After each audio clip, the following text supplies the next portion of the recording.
Hello guys, this is Clint Locklear from Wolfer Nation, and I'm going to do something that is going to surprise every one of y'all today. This is the hammer, the infamous coyote, bobcat, and fox killing lure. I had an email. Most emails are not like this. This is not a getting on to somebody, I'm giving in to somebody. Gentlemen wanted to ask me how to use the hammer.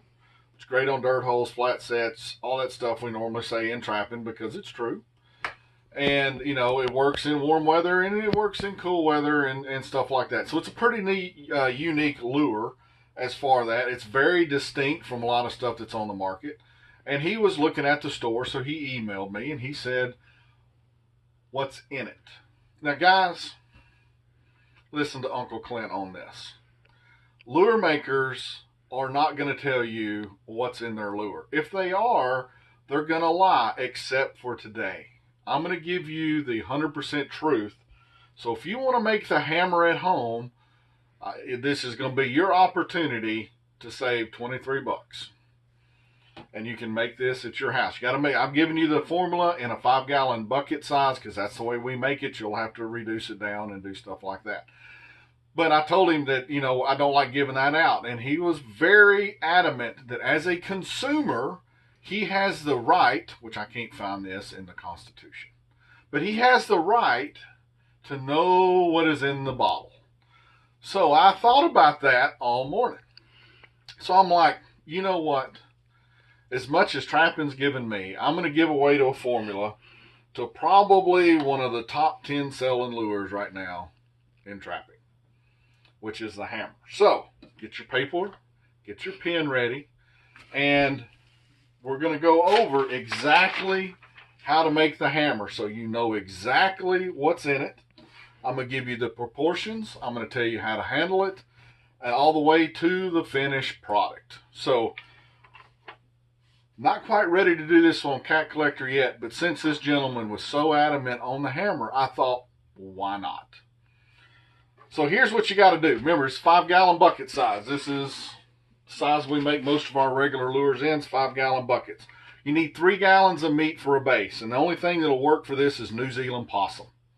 Can't use American possum. You can't use horse. You can't do it. New Zealand possum. It's got a very unique odor that nothing else has. So what you're going to do is you're going to take this and you're going to grind it. And then you're going to rot that in a barometric chamber at 29 degrees Celsius for 642 days. Quit shaking, Travis. He's seen me do this. Barometric pressure chamber's right behind Travis. So that's what you're going to do. And then when that comes out, it's going to look a little different. You need to grind that twice because this is very liquid. Remember that. And then you need 2 pints of unicorn blood. You need to heat it rapidly. Travis, I'm giving away my secrets, man. God, this, steady yourself. Breathe. 2 pints of unicorn blood. It needs to be heated and cooled rapidly. And then you need to set it on a marble table for 2 days. And what's going to happen is the blood is going to congeal. So you're going to have liquid and you're going to have congealed. You're going to save the congealed of the unicorn blood for another lure, which I'm not going to tell you what that's in. But you do use the liquid in the hammer. Quit shaking, Travis. He's got a right to know. And then we're going to mix those two together, and it needs to mix for 3 weeks in the same barrel. So the unicorn blood and New Zealand possum needs to go in the same barrel.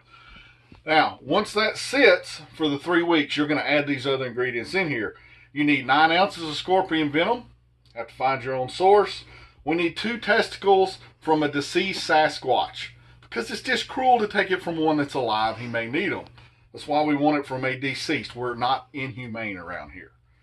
And then we've got 3/4 gallon of mermaid pee, ice pasteurized. That's very important. Travis. Ice pasteurized. Then we have a 1/2 ounce of toenail clippings from a Yeti. That's kind of like Bigfoot, but not, and it's not the thing that we drink coffee and water out of. Okay.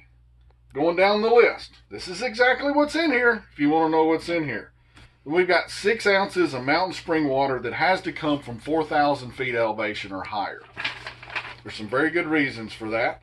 We need 6 placenta sacs from 3 gerbils ground into a paste. I know the math is tricky on that. You're going to have to work that math problem out yourself. We need 3 ounces of sweat from a raging female screaming liberal. You can't get one if they're calm. There's a chemical difference in that.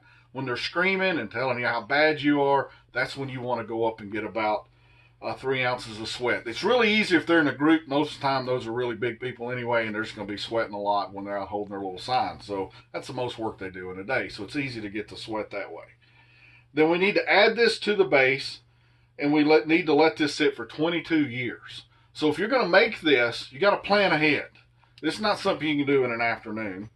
We need to add a dash of Hope and Change after we mix the base and those other liquids together. And then we need to add, the last thing is very simple, just 1 dehydrated foie gras liver from a goose. And you can do that in an Excalibur or anything else at home to dehydrate your own foie gras. And then you bottle and you go catch your coyotes, your bobcats, and your fox. So, if you want to know what's in the hammer and how you make it, guys, that's exactly how it is. Now, you've seen me do all of that, hadn't you, Travis? Yep. So now you know.